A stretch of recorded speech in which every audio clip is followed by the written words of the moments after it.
Mary Magdalene knew something. Not believed, not hoped, not speculated, knew. And what she knew was so threatening, so completely dangerous to the people who wanted to control how humanity understood God, the soul, and what happens after death, that they spent nearly 2,000 years making sure you would never hear it. But here you are. So let's talk about it. Because what Mary Magdalene described, in her own gospel, in her own words, recorded by people who were there, is a complete map of what happens to the soul after it leaves the body. Not a vague promise of heaven, not a comforting metaphor about light. A map, specific, detailed, with named forces, named confrontations, and a very precise description of what the soul must do, what it must become, before it can reach the highest source that exists. She called that source the MONAD, and the journey between death and the MONAD is not simple. It is not automatic. It is not guaranteed just because you lived a decent life or prayed the right prayers. It is filtered. The soul is filtered, tested, confronted by forces Mary named one by one, forces that are not outside you. They are made of you, made of everything you carried in life that you never resolved, never recognized, never released. And here is what I personally believe after going deep into this teaching. This is not mythology. This is not poetry dressed up as theology. This is a precise description of a process that mystics, initiates, and certain rare souls across every tradition have pointed toward, but almost never described this clearly. Mary described it clearly. That's why it was buried. Now, before we go into the actual mechanics of the soul's journey, before we walk through what Mary said happens at each stage of the ascent, you need to understand who Mary Magdalene actually was in the world of esoteric knowledge. Because if you think she was simply a devoted follower who stood at the cross and wept, you are working with a version of her that was specifically constructed to keep you from taking her teaching seriously. The real Mary Magdalene was something else entirely. Let me be direct with you. The Mary Magdalene that most people know is a carefully edited character. Stripped down, simplified, reduced to her loyalty and her grief. And that reduction was not accidental. It was a deliberate theological move made by people who understood exactly what her actual role was and found it deeply inconvenient. In the Gnostic tradition, and when I say Gnostic, I mean the early Christian mystical stream that prioritized direct inner knowing over institutional belief, Mary Magdalene holds a title that no other disciple holds.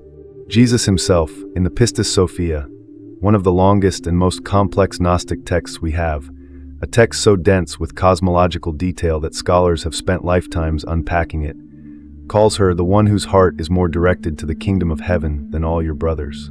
Read that again. More than all your brothers. Not equal to them. More.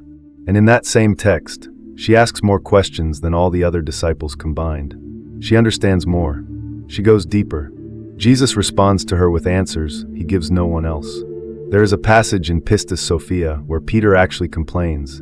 He says, essentially, that Mary is dominating the conversation and the other disciples cannot get a word in. And Jesus essentially tells Peter that whoever has the capacity to understand should speak.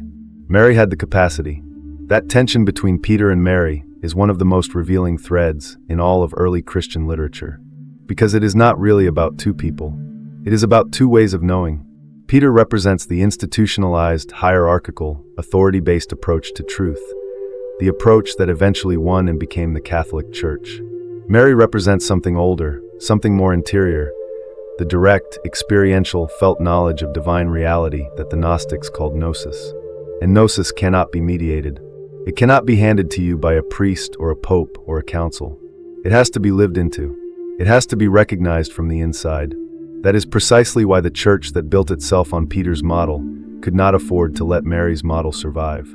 If the soul can know God directly, if the soul carries within it the capacity for direct recognition of the highest source, then you don't need the institution. You don't need the hierarchy. You don't need the intermediary. The Gospel of Mary, her actual gospel, written in her name, almost certainly preserving a teaching tradition that traced back to her directly, was found in Egypt in 1896 by a German scholar named Karl Reinhardt who purchased it in a Cairo market. It had been buried, hidden, kept from the canonical Bible when the Church Fathers made their selections in the early centuries of Christianity. It was found, published, and then somehow still managed to stay almost completely unknown to the general public for another 100 years. I am not a conspiracy theorist by nature, But I find that trajectory very difficult to explain as coincidence. Now, let's talk about the monad, because without understanding what the monad actually is, the soul's journey toward it means nothing. Stop for a second. I want you to try something before I explain the monad with words, because words are genuinely insufficient here, and I want you to feel the shape of this concept before your analytical mind tries to categorize it. Think of the farthest back you can go in your own memory, your earliest moment, before language, before you knew your own name, before you understood what a body was or what time meant. There is something there, not a thought, not an image, just presence, a kind of raw, unqualified isness that existed before you became you. That is the closest your personal experience can take you toward what the monad is. The monad, from the Greek word monas, meaning unity or the one, is the absolute, undivided source of all existence. Not God in the personal sense, not a being who hears prayers or judges actions. The monad is prior to all of that. It is what exists before existence differentiates into things, beings, forces, dimensions, souls. It is pure, unconditioned, complete in itself, needing nothing, containing everything. And here is the essential problem that Mary's teaching addresses. The soul, by the time it has lived a human life, is not pure and unconditioned. The soul is layered, wrapped in experiences, attachments, identifications, fears, desires. It has forgotten what it originally was. It has become, in a very real sense, a condensed knot of everything it encountered in the material world. You cannot bring that knot into the monad. Not because the monad is exclusive or judgmental, but because the monad is absolute simplicity, and a knotted, layered, conditioned thing cannot enter absolute simplicity while it is still knotted. It's not a moral judgment. It's a metaphysical incompatibility. Think of it like this. You cannot pour a glass of muddy water into a perfectly clear, still lake and expect the lake to remain what it is. Something has to happen first. The mud has to settle. The water has to clarify. The filtering is that clarification. And Mary described exactly what is the filtering. She named the forces involved. She described what the soul encounters, what it must recognize, and what it must declare to move through each confrontation. This is where her teaching becomes unlike anything else in Western spiritual literature. But before I take you into those confrontations, there is something you need to know about the Gospel of Mary itself. Because the document that contains this teaching arrived to us already wounded, already cut, already missing pieces that someone somewhere decided the world should not have. The Gospel of Mary, the actual manuscript, is missing pages. Not metaphorically, physically. When Karl Reinhardt purchased the papyrus in Cairo in 1896, pages 1 through 6 were already gone. Then, within the text itself, pages 11 through 14 vanish. Just gone. The text picks up mid-sentence after the gap, as if the manuscript itself had been interrupted mid-breath. Think about what that means. Someone had this document, and someone removed specific pages. Not randomly. The pages that are missing include what scholars believe was the beginning of Mary's account of her private vision, the conversation between her and the risen Christ that no one else witnessed. The pages that were taken are precisely the ones that would have contained the deepest layer of the teaching. What survived is chapter 8, the soul's ascent, the confrontations with the 7 powers. I have sat with this fact for a long time, and I keep coming back to the same feeling.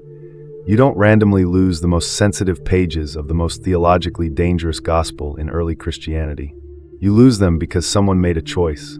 What survived the burning is not an accident. It survived because it was copied, hidden, and passed through hands that understood its value. The Coptic manuscript found in 1896 is itself a copy, made centuries after the original was written, which means this text was being preserved deliberately across generations. Someone kept it alive. 2 other fragments of the Gospel of Mary were later found, one in Greek, discovered in 1917, another Greek fragment found in 1938. Each fragment confirms and overlaps with the Coptic text. Multiple copies, multiple traditions, multiple people protecting this teaching across time. That is not the behavior of people preserving a footnote. That is the behavior of people who understood they were carrying something that could not be allowed to disappear completely. Now here is what I personally find most extraordinary about the pages that did survive. Chapter 8, the account of the soul ascending through the powers, is written in a very specific structure. The soul speaks. The power responds. The soul answers. And through that exchange, either passage is granted or it is not. Mary did not describe this as allegory. She did not frame it as a parable. She reported it as a teaching, something directly transmitted to her, something meant to be understood and used. Used. Not just contemplated, not just admired, applied.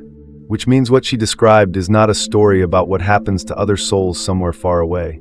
It is a description of a process that concerns you. Your soul, your ascent.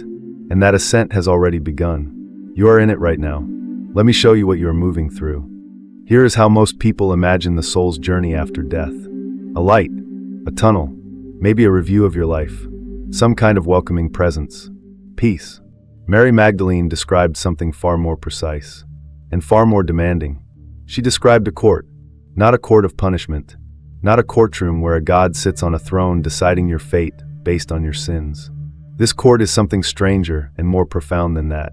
In this court, the soul is simultaneously the defendant, the witness, and the judge. The powers it confronts are not external enemies. They are forces made of what the soul itself carried out of life. They are mirrors, and the soul must look into each mirror and demonstrate, not with words, not with argument, but with the pure state of its own being, that it has recognized what it is seeing. Recognition. That is the key.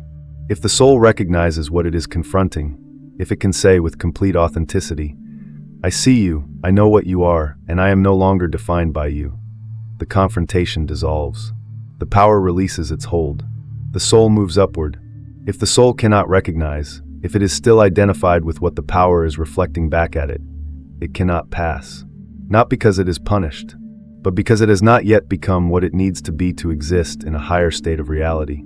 This is the most radical thing about Mary's teaching. There is no external judge. There is no mercy that can be begged from outside. The soul's state is the verdict. Let me take you through each confrontation. The soul rises from the body, and the first thing it meets is darkness. Not the darkness you experience when you close your eyes. Not the darkness of nighttime or grief. This is primordial darkness, the kind that exists before light ever appeared, the substrate from which all manifested reality emerged. And the soul, newly freed from the body, feels the pull of this darkness as something familiar. Because the body itself was a kind of darkness, dense, heavy material. The soul spent a lifetime partially submerged in it. And there is a comfort in the familiar, even when the familiar is limitation. The darkness speaks to the soul. It says, in essence, you belong here. This is where you came from. Remain. And here is what I find deeply moving about this first confrontation. It is not testing whether you are good or bad. It is testing whether you know what you are.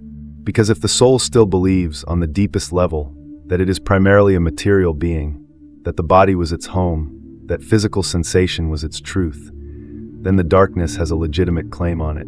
The soul that passes this confrontation does so by recognizing that it is light moving through darkness, not light that fears darkness, not light that is contaminated by darkness, light that passed through the material world and retained its essential nature.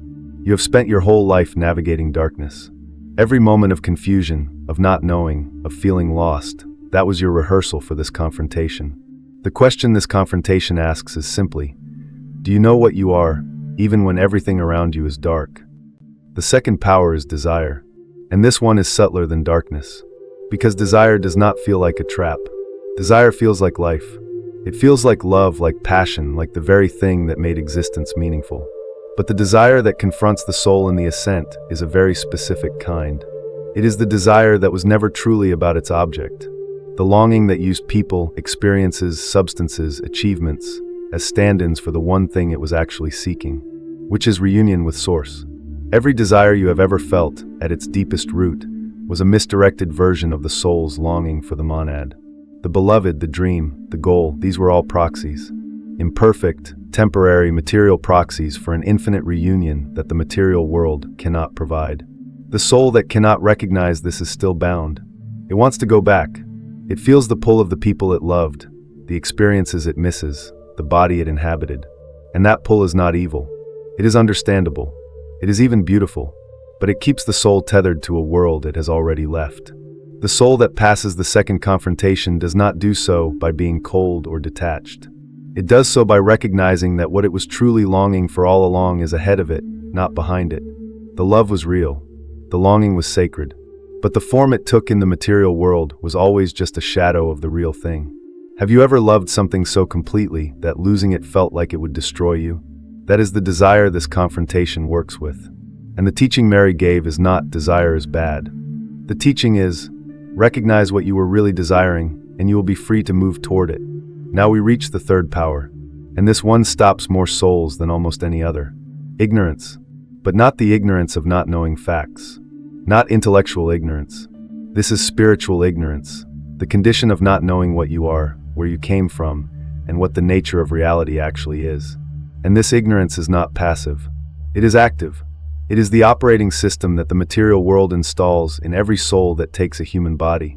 From the moment you were born, you were taught a version of reality. Who you are, what matters, what is real, what is possible.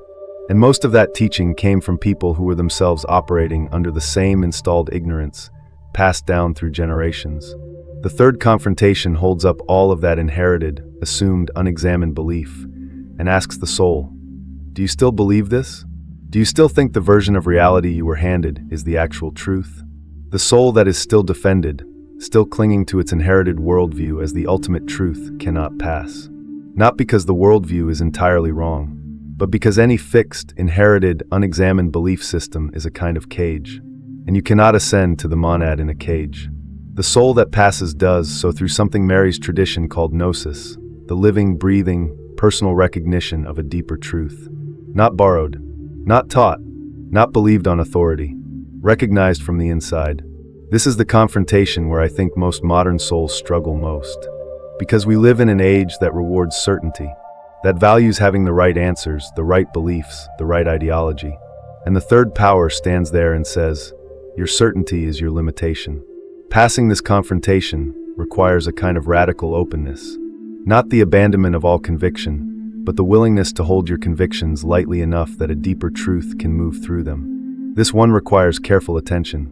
The fourth power is often translated as zeal for death. And when you first hear that phrase, it sounds like something that belongs to extreme cases. People who were suicidal, self-destructive, attracted to death in an obvious way. But that is not what Mary was pointing at. Zeal for death is the attachment to mortality itself. The way the soul became organized around the fact of being finite. The way death, the constant background awareness of it, shaped every choice, every priority, every relationship the soul had during its life. Here is what I mean. When you live as a mortal being, and we all do, death shapes you in ways you may not even notice. The urgency to achieve before time runs out. The fear of being forgotten. The desperate need to leave something behind. The way you sometimes held back love, held back generosity, held back your truest self, because survival, biological and social, required you to be strategic with your resources. All of that was the soul organizing itself around death, building its entire psychology inside the framework of finitude. And now, in the ascent, the soul is no longer finite. The body is gone. Time as you knew it is no longer the operating system. And yet the patterns, the reflexes, the contractions, the survivalist architecture the soul built, are still there. The fourth power mirrors all of that back. It says, you spent your life in fear of me. Do you recognize that fear? And do you recognize that you no longer need it? The soul that passes has integrated something extraordinary. It has understood, not intellectually but in its essential nature, that it was never actually mortal. The body was mortal. The life was finite. But the soul that wore that life was always something else. Something that existed before the birth and continues after the death. To pass this confrontation is to release the entire architecture of fear that mortality installed. That is not a small thing. That may be the work of multiple lifetimes. The fifth power confronts the soul with what we might call its most seductive attachment, the kingdom of the flesh. This is the soul's identification with having a body, with being a physical, sensory, embodied creature. And this is different from desire, which was about what the soul wanted. This is about what the soul believed it was. The body is an extraordinary thing. It can feel warmth and cold. It experiences pleasure and pain with a vividness that nothing else in manifested existence can match. It is the instrument through which you experience love, beauty, music, food, the feeling of sunlight. And over the course of a lifetime, most souls become so deeply identified with that instrument that they mistake it for themselves. You are not your body. You have always been told this. And yet, at the level of lived experience, at the level of reflex and instinct and emotional reality, most souls function as if they are. The fifth confrontation holds up that identification. It holds up every moment the soul said, "I am hungry," instead of "the body is hungry." Every moment the soul said, "I am in pain," instead of "the body is experiencing pain." Every moment the soul's entire sense of self was anchored in the physical. And the kingdom of flesh is comfortable. It has familiar logic. It has clear rewards and clear punishments. The soul that is still deeply identified with embodiment does not want to leave this kingdom. Even after the body is gone, the soul clings to the idea of having a body, the memory of being a physical creature, as its primary reference for what real means. The soul that passes the fifth confrontation has done something remarkable in its earthly life. It lived in a body fully, without becoming the body. It inhabited the physical world with complete presence, tasting, feeling, sensing, while simultaneously knowing that the taster, the feeler, the sensor was something that preceded and would outlast all sensation. That is not detachment. That is a much higher skill. That is full presence without full identification. Now we reach the sixth power, and this one is perhaps the most intellectually sophisticated of all the confrontations. It is called foolish wisdom of the flesh. And that phrase is doing a great deal of work. What is foolish wisdom? It is the wisdom that the material world produces, real wisdom, genuine insight, hard-won understanding, but wisdom that is bounded by the physical. Wisdom that cannot see beyond what can be measured, tested, experienced in a body, understood through the physical senses or the logical mind that those senses built. This is not stupidity. This power confronts the soul with its intelligence, its accumulated understanding, its hard-won conclusions about how reality works. And many of those conclusions are correct, as far as they go. The insight you gained from suffering was real. The understanding you developed through experience was genuine. The wisdom you built from a lifetime of learning was not nothing. But it has a ceiling. The ceiling of the flesh. The ceiling of what a material being can perceive from inside the material world. And the sixth confrontation asks, can you release even your wisdom? Can you hold what you know lightly enough to encounter something beyond the boundaries of what your human intelligence could reach? This is a confrontation that stops many spiritually advanced souls, the ones who have done a great deal of work, the ones who have real knowledge, genuine insight, accumulated understanding. Because the very accomplishment of spiritual or intellectual achievement can become a new kind of identification. A subtler cage than desire or darkness, but still a cage. The soul that passes the sixth confrontation has achieved something that very few traditions even attempt to describe. It has become humbly knowing. It carries its understanding without being owned by it. It is wise enough to know the limit of its wisdom. There is something about this confrontation that I find personally humbling every time I return to it, because I think this is where teachers, scholars, and serious practitioners often get stuck. The very investment in understanding can become the thing that stops the final opening. And then the seventh. The seventh power is the most paradoxical, the most difficult to articulate, and in my reading, the most important. It is called wrathful wisdom. Not wrath in the sense of anger, not the rage of a wronged person or the fury of battle. Wrathful wisdom is something more cosmic. It is the force of the universe that demands reality, that will not accept pretense, that cuts through every remaining layer of self-deception with something that feels, from the inside, like a kind of terrible clarity. Every spiritual system has a name for this force. The Sufi concept of the shattering that precedes union, the Zen tradition's gateless gate, the dark night of the soul that the Christian mystic John of the Cross described. John of the Cross, the 16th century Spanish priest and poet whose writings on the interior life remain among the most precise accounts of advanced spiritual crisis in Western mysticism. The common thread in all of these is the same. Just before the final opening, there is something that feels like destruction. Not physical destruction, the destruction of the last remaining false self. The last story the soul has been telling about who and what it is. Because even after passing 6 confrontations, even after releasing darkness, desire, ignorance, the fear of death, bodily identification, and limited wisdom, there is still something holding on. Something subtle, almost transparent. The soul's sense of itself as a separate journeying thing. The soul's self-concept as a traveler. And the wrathful wisdom confronts that last remaining identity. The seeker self, the one who has been doing the ascending, the one who has been passing the confrontations. Even that must be released. because the monad does not receive a traveler. The monad recognizes what was always already its own. The soul that passes the seventh confrontation does not arrive anywhere. It realizes it never left. And after the seventh confrontation, silence. Not the silence of emptiness, the silence of completion, the held breath of the cosmos. There is something about Mary Magdalene's account of the soul's ascent that most readers miss entirely on first encounter. They come to it expecting a battle. They expect the soul to fight its way through, to overpower the cosmic forces arrayed against it, to earn passage through accumulated virtue or disciplined practice. They come looking for a hero's war, a dramatic conquest, a moment of spiritual triumph in which the righteous soul defeats the wicked gatekeepers and storms its way into the divine. What they find instead is a conversation. In the Gospel of Mary, each confrontation between the ascending soul and the powers that guard the celestial threshold is structured not as a clash of force, but as an exchange, a meeting, an encounter, a recognition. The power presents itself. The soul responds. And the nature of that response is neither an argument nor a defense. It is not a plea for mercy. It is not a performance of worthiness designed to impress. It is something far more precise and far more demanding, a declaration of recognition. The soul says, in different words for each power it encounters, I see what you are.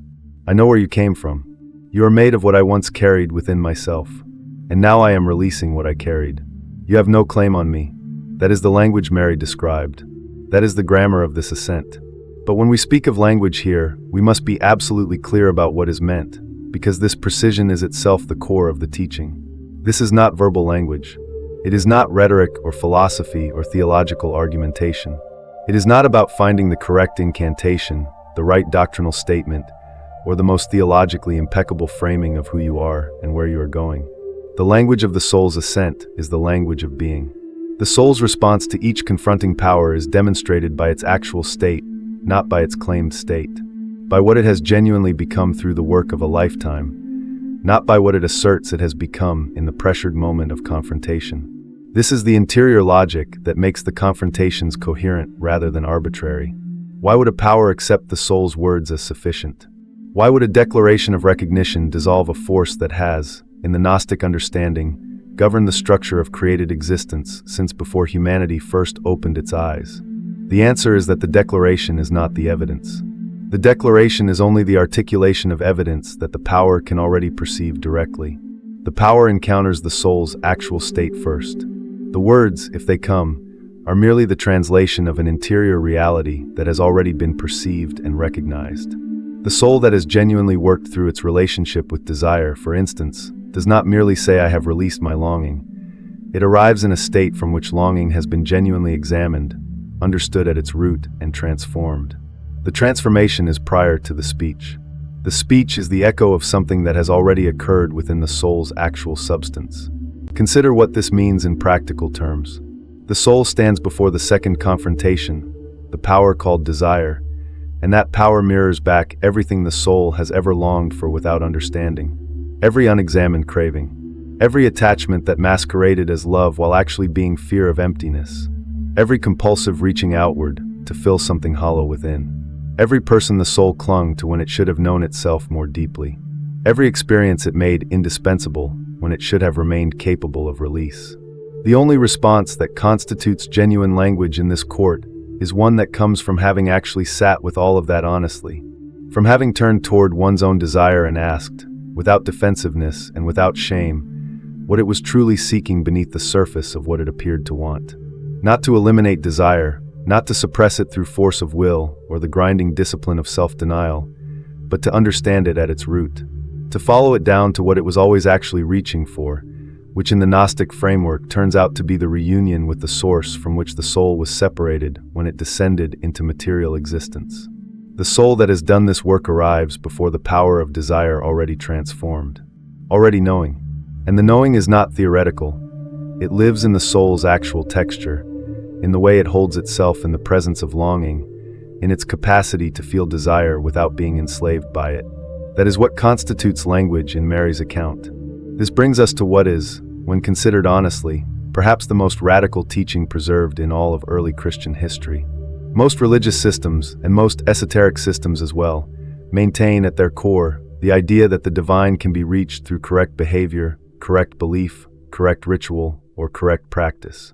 The specifics differ enormously across traditions, but the underlying structure is consistent. Follow the prescribed path faithfully enough, perform the right acts with sufficient sincerity, accumulate enough spiritual merit or wisdom or purity, and you will eventually arrive at the destination. Even many contemplative traditions that speak of inner transformation maintain that the transformation is a product of practice, that it comes through adherence to a method, rather than being the method itself. Mary's teaching cuts through all of this with extraordinary clarity. It says that the soul which reaches the monad, the ultimate divine unity at the summit of the Gnostic cosmos, does so because it has become the truth it is trying to express. Not performed it, not believed it as a doctrinal position, not enacted it through prescribed ritual.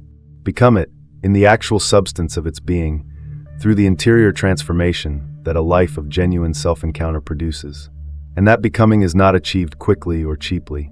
It is the work of a lifetime, possibly multiple lifetimes, accumulating across thousands of ordinary moments in which the soul chose something true over something merely comfortable.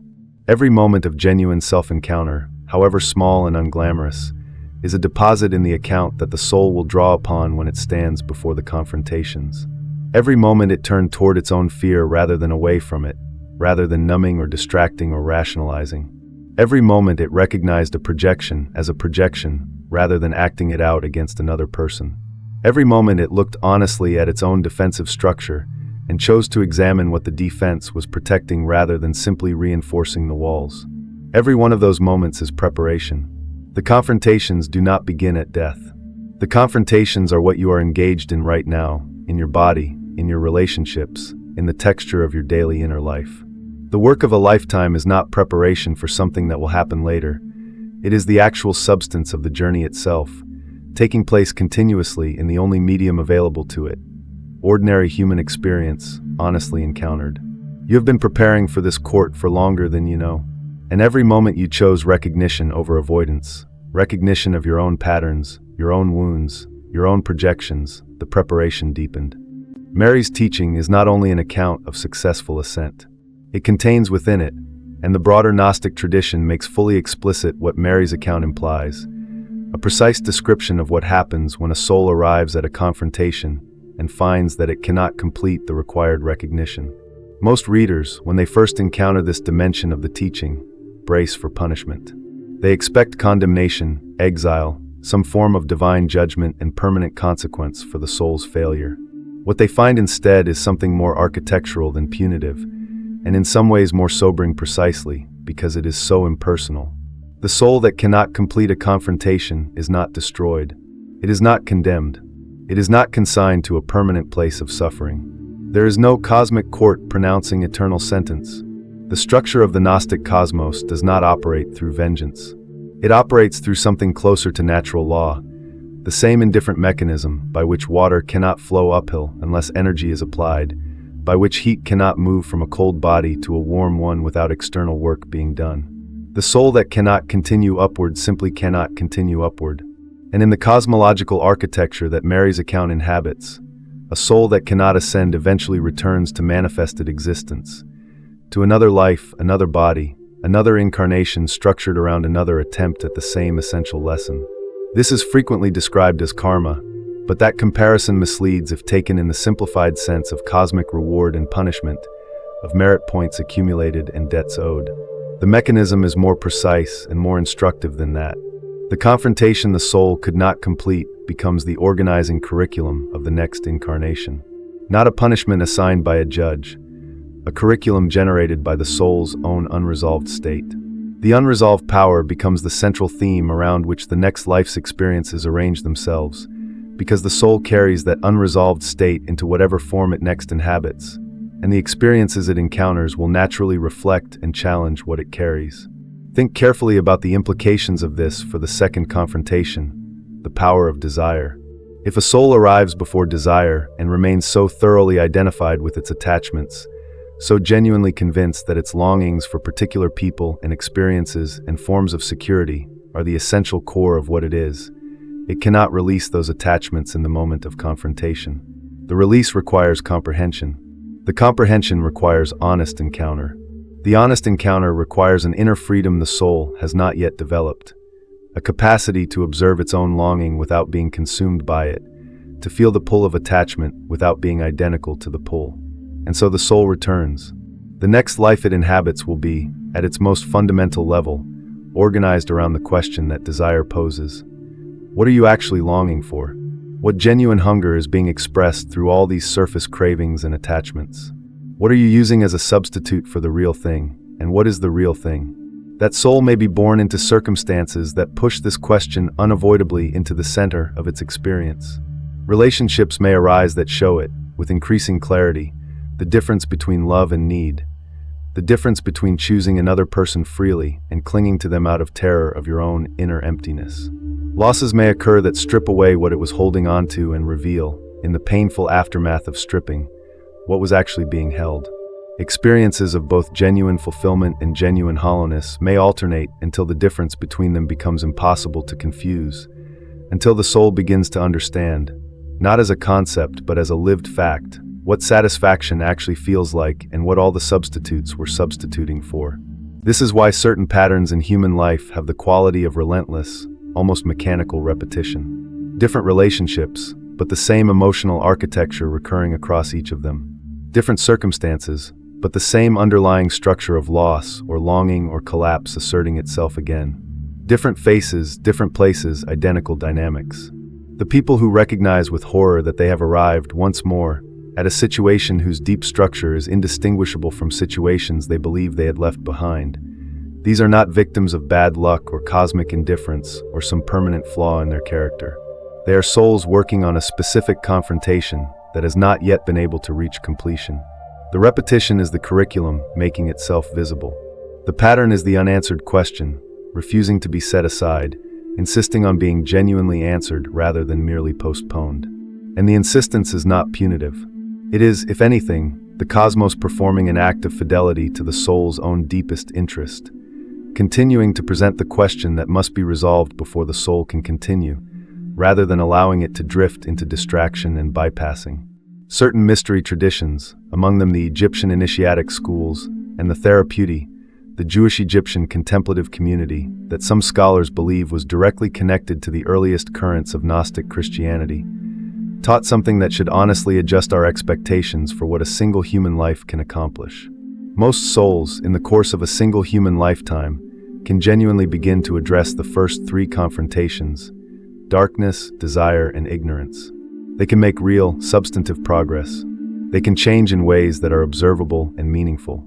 They can reduce the grip these powers have over their perception and behavior, can develop genuine understanding where before there was only reaction. But the fourth, fifth, sixth, and seventh confrontations, kingdom of the flesh, foolish wisdom, wrathful wisdom, and the final dissolution of the soul's identification with anything short of the monad itself. These require a degree of interior development that a single human lifetime rarely produces. Not cannot produce, rarely produces. The distinction matters. The door is not closed. The possibility is not categorically denied. But the work required is deep enough, and the habits of identification that must be dissolved are subtle enough and entrenched enough, that a single life typically does not contain sufficient time and pressure and accumulated understanding to complete the whole curriculum. This is not discouraging if received correctly. It is rather precisely orienting. It tells us what the appropriate scale of expectation is for a human life, not the total completion of the entire ascent in a single incarnation, but genuine, honest, substantive progress on the confrontations most present in this particular life. And it tells us something else that is perhaps even more important than the scale of expectation. The work you are doing right now is not preliminary. It is not a warm-up for the real work that will come later, after death, in some other realm or state. The inner work you are doing right now, the self-examination, the willingness to look honestly at what you carry, the moments of genuine recognition when you see yourself more clearly than you prefer to, this is the actual substance of the ascent. It is the ascent in progress, in the only form it can take while the soul inhabits a body, the form of a life being lived with increasing honesty and depth. Every moment you chose to examine rather than avoid, every pattern you brought into conscious awareness rather than allowing to operate invisibly, every genuine encounter with your own interior reality. These are the confrontations taking place at human scale in the medium of daily experience. The ascent does not begin at death. It is what you are doing right now. Now consider a question that, once genuinely raised, does not resolve quickly or easily. Why Mary?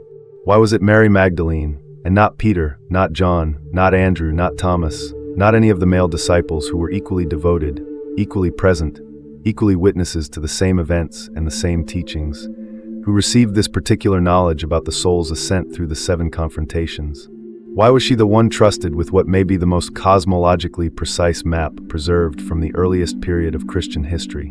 What distinguished her, not merely in terms of personal spiritual development, but in terms of what she represented in the deeper structure of the tradition? The surface answer, available directly from the texts themselves, is that she was simply the most spiritually advanced person in the circle around Jesus. The evidence for this, drawn from the Pistis Sophia and the Gospel of Mary together, is genuinely compelling. Her understanding consistently runs deeper than her counterparts. Her questions cut closer to the actual center of what is being communicated. Her comprehension absorbs the teaching rather than deflecting it into argument, category, or institutional concern. In the Pistis Sophia, it is Mary who speaks most frequently, most accurately, and most penetratingly, to the point where Peter complains that she dominates the conversation and seems to leave the male disciples insufficient opportunity to demonstrate their own understanding. But the Gnostic tradition itself offers a deeper answer, one that goes beneath the particularity of Mary's individual spiritual attainment into something structural about the nature of the soul and the nature of knowing. In Gnostic cosmology, the soul is feminine. This statement requires careful handling because it is not a social statement about the status of women, not a political claim about gender hierarchy, not a cultural preference dressed in metaphysical language. It is a precise statement about the fundamental character of the soul in relation to the cosmos, about what the soul is and how it functions in relation to the divine light it carries. The soul, as distinguished from the pneuma, the divine spark at its innermost core, is understood as the receptive principle. It is that which receives, that which holds, that which nurtures and carries what has been entrusted to it. The soul is the vessel through which divine light can be drawn into material manifestation, and through which, in the work of ascent, it is carried back out again toward its source. Running alongside this understanding is the cosmic figure of Sophia, wisdom in the Greek, who is the divine feminine emanation from the MONAD, the one who descended too deeply into matter, who became entangled in it, whose longing for the divine light was so intense that it pulled her downward rather than upward. Sophia's fall from the pleroma, the divine fullness from which all things emanate, is not a story of transgression or willful disobedience in any conventional religious sense. It is a story of the most recognizably human kind of spiritual crisis, a genuine and profound love that was misdirected by insufficient wisdom about its own nature, that reached so intensely for what it loved that it overextended itself into realms it was not yet equipped to navigate. Her journey back toward the source, her gradual recollection of her own origin, her recognition of what happened and why, her slow restoration to the pleroma, is not a myth in the dismissive sense of that word. It is a map, a description of what the soul is, what condition it finds itself in within material existence, and what the path of genuine return looks like when it is undertaken honestly. Mary Magdalene, within the Gnostic tradition, embodies the Sophianic principle made human. She is the living demonstration of the soul that has remembered its origin, not through institutional authorization, not through external teaching alone, but through the interior mode of knowing that the feminine principle represents. She knows because she has recognized, and recognition in this tradition is not the same as being told. It is the direct perception of truth by a soul that has become sufficiently transparent to truth that truth can move through it without distortion. Peter's resistance to Mary in the Gospel of Mary is, when examined carefully, more than cultural misogyny, though it is certainly that too. It is a structural epistemological conflict, the conflict between two fundamentally different understandings of how genuine knowledge is obtained and validated. Peter represents the position that true knowledge is transmitted through proper institutional channels, verified by recognized authority, held by those who occupy sanctioned positions within an established hierarchy. For Peter, the question of whether Jesus communicated higher teachings to Mary is inseparable from the question of whether Mary occupies a position that makes her a legitimate vessel for such transmission. The answer, by his framework, is no. Mary's response to Peter is itself a precise demonstration of the teaching she carries. It is calm. It is unhurried. It does not seek institutional validation, does not mount an argument designed to defeat Peter's position, does not perform its own authority. It simply maintains its position with the groundedness of something that knows itself to be true because it has been lived, because it is the soul's actual recognition expressing itself, not a claim to status seeking approval from an external judge. That quality of response, centered still, neither defended nor indifferent, is precisely what the soul that has done genuine inner work exhibits. It is what the confrontations themselves will require. The capacity to stand before a cosmic power without grasping for external validation, without flinching into self-doubt, without overreaching into performance of certainty. This points towards something essential about what the ascent requires at its deepest levels. The path through the 7 confrontations cannot be conquered. It cannot be achieved through force of will or ambition or the relentless application of disciplined spiritual effort. This distinction is not semantic. It is the teaching's most demanding practical implication. The masculine energies of will, effort, determination, and structured practice are genuinely valuable in the world. They are valuable in the early stages of spiritual development, in the initial turning toward inner work, in building the consistency required to engage honestly with one's own interior, in developing the capacity to keep looking even when looking is uncomfortable. These qualities are not to be dismissed, but as the confrontations deepen, as the soul approaches the most subtle of its remaining identifications, force becomes not merely insufficient, but counterproductive. The powers that constitute the confrontations are not external enemies.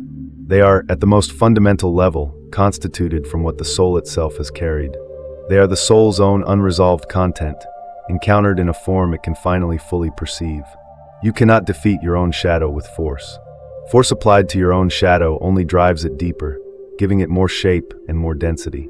The only response that actually dissolves it is honest recognition of what it is and where it came from. This means that the soul which arrives at the uppermost confrontation still clutching its spiritual ambition, still identifying itself through its practice, its progress, its accumulation of inner attainment, finds that what it took to be preparation has itself become another form of the very identification it needs to release.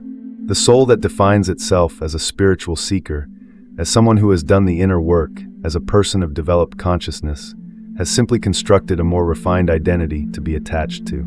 The confrontations will present this attachment as clearly as they present any other.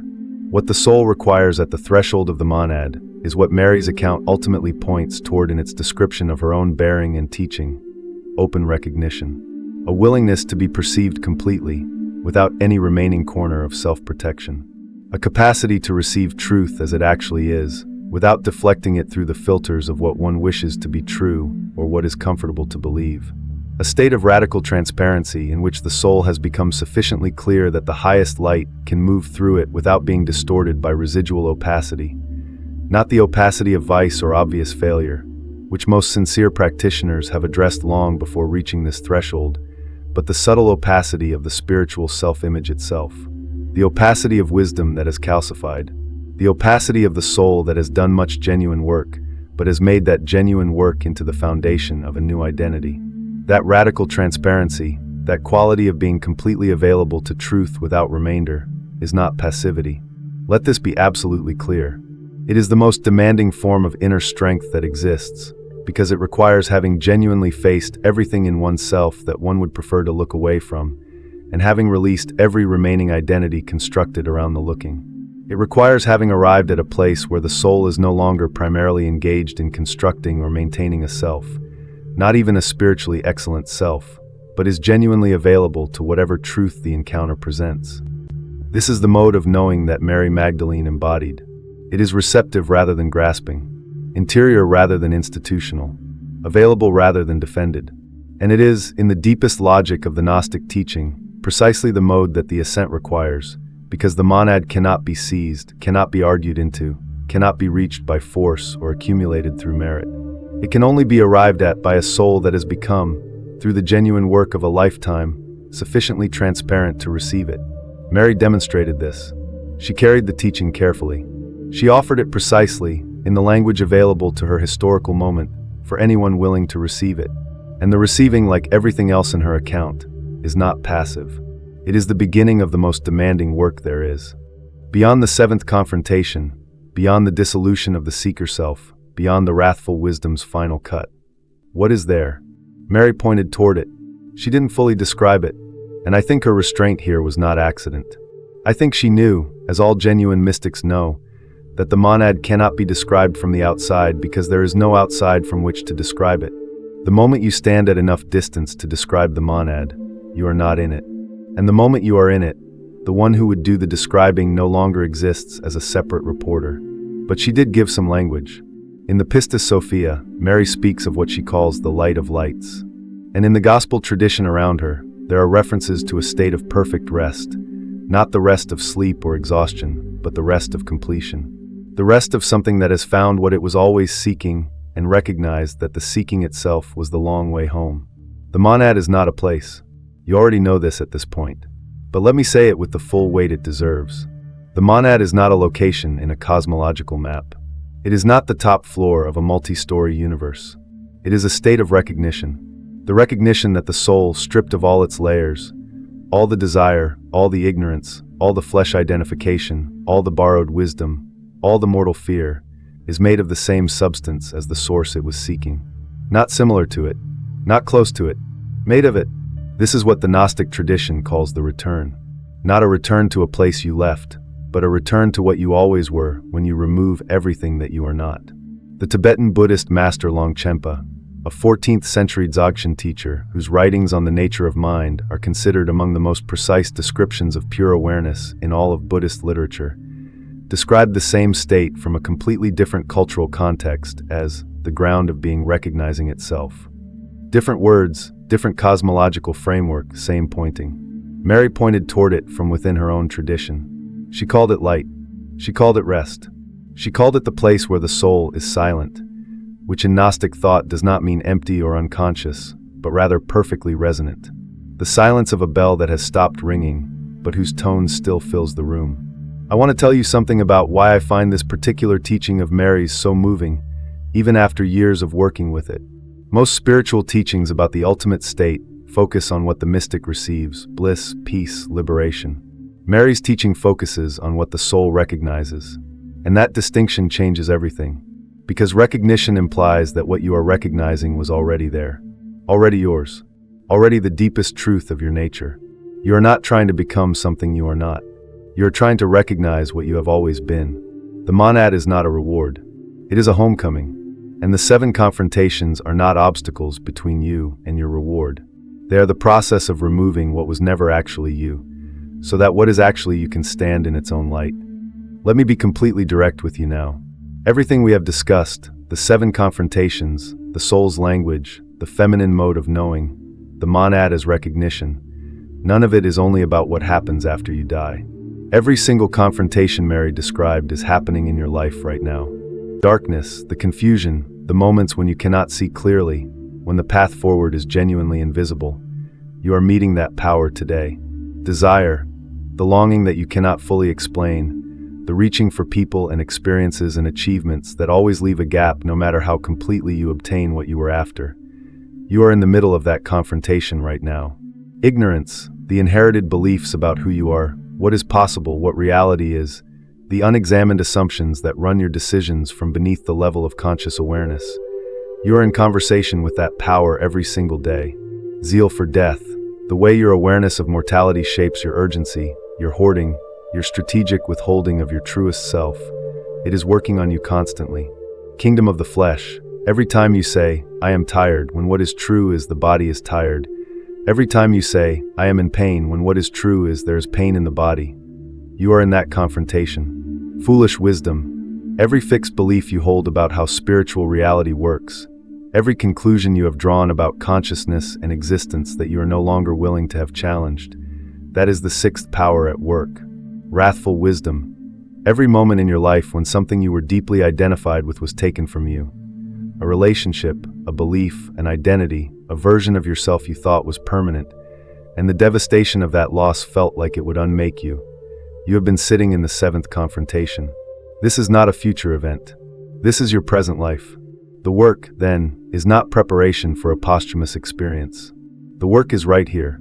in how you meet confusion without running from it, in how you feel desire and ask what it is really pointing toward, in how you hold your beliefs, even your most cherished spiritual beliefs, with enough openness that something deeper can move through them. Here is what I personally practice as a result of working with Mary's teaching. When I encounter something that creates strong reactivity in me, strong defense, strong craving, strong resistance, I try to ask, which confrontation is this? What is being mirrored back right now? What in me is this reflecting? Not as a way to dismiss what is happening, but as a way to meet it as curriculum rather than inconvenience, as a filter that is working rather than an obstacle that is blocking, because the filters are working in your favor. They are not the universe punishing you for your imperfections. They are the process by which the soul becomes what it needs to be to go home. Every hard thing in your life is a mirror. The question is always the same. Will you look at it honestly, or will you look away? Let's talk about why you had to find your way to a YouTube video to hear this, instead of learning it in school, in church, in the cultural mainstream that shapes what most people believe about the soul, death, and God. In 325 CE, the Roman Emperor Constantine convened the Council of Nicaea. Constantine, a political ruler, not a theologian, a man who was baptized on his deathbed and whose primary interest in Christianity was its utility as a unifying political ideology for a fractured empire, presided over a council that would determine which texts were authoritative and which were not. This council, and the broader process of canonical selection that continued through the following centuries, was not a purely spiritual exercise. It was a political one. The texts that were selected were, by and large, the texts that supported a specific model of church authority, a model in which the institution stood between the individual and God, a model in which salvation came through the sacraments administered by ordained priests, a model in which the correct beliefs, determined by the institution, were the key to divine reception. The Gospel of Mary was a direct theological threat to that model. If the soul can ascend through inner recognition, if what determines the soul's journey is the depth of its self-knowledge and the authenticity of its being rather than its membership in a specific institution, then the institution is not necessary. The priest is not necessary. The sacrament is not necessary. That conclusion, taken seriously, would have unraveled the entire social, political, and economic architecture of what was becoming the official church. So the Gospel of Mary was excluded, not lost, excluded. The distinction matters enormously. The people making the canonical decisions knew it existed. They made a choice, and with it, they excluded a model of the soul's journey that placed the responsibility and the power entirely within the individual, that trusted human beings to be capable of the inner work required, that did not require an intermediary between the soul and the source. Kurt Rudolph, a scholar of Gnostic religions whose work remains foundational in the academic study of these traditions, documented extensively how the early Gnostic communities were characterized by their radical decentralization. No fixed clergy, rotating leadership, women in positions of spiritual authority, direct access to divine experience as the standard, not the exception. That model did not fit the empire's need for a controllable religion, and so it was dismantled. Its texts were burned, the ones they could find. Its communities were scattered. Its teachers were labeled heretics. But something survived. It always does. Texts buried in Egyptian desert caves.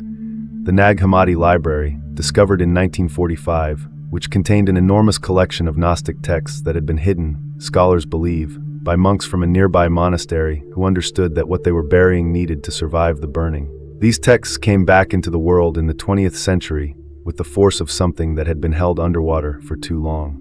And among the things they confirmed was this: Mary Magdalene's teaching about the soul's ascent was not a marginal curiosity.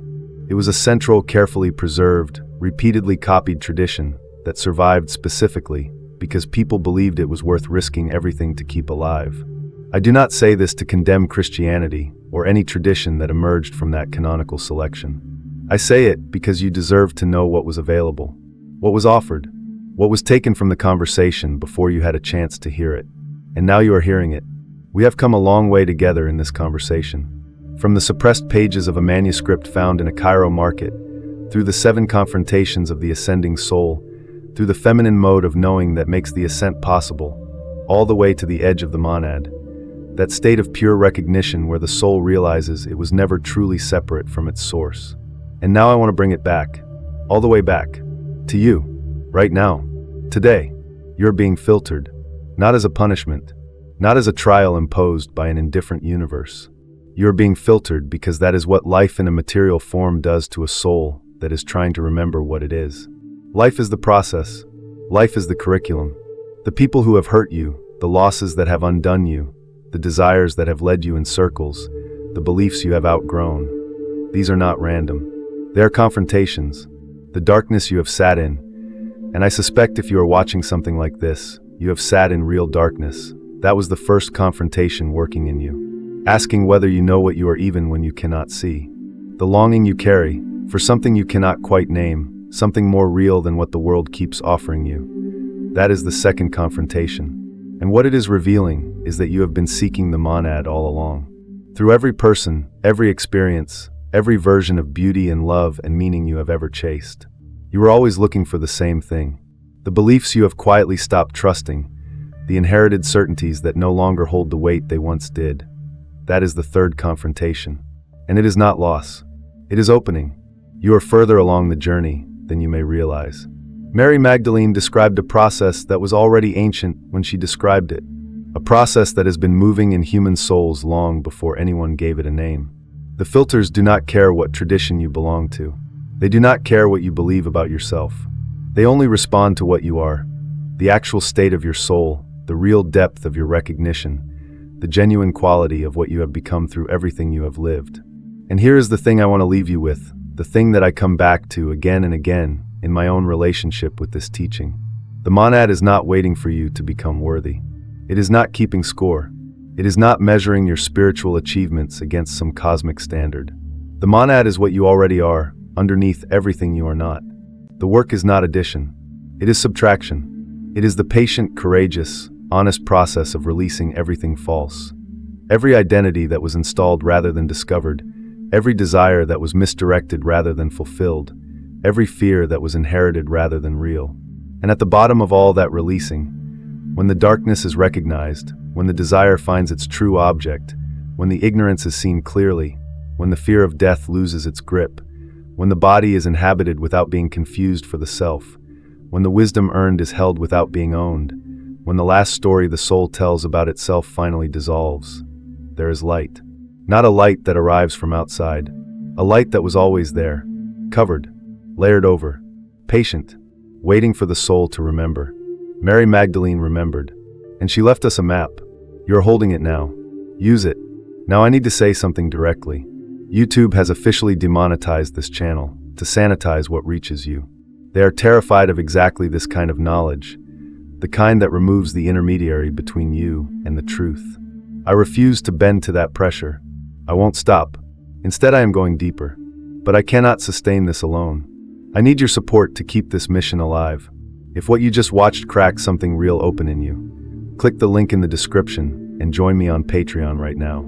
You will instantly unlock unfiltered, esoteric member-only videos, exclusive audio podcasts, and the forbidden teachings they will not allow me to publish here. Most people will close this tab and go back to sleep. Don't be one of them.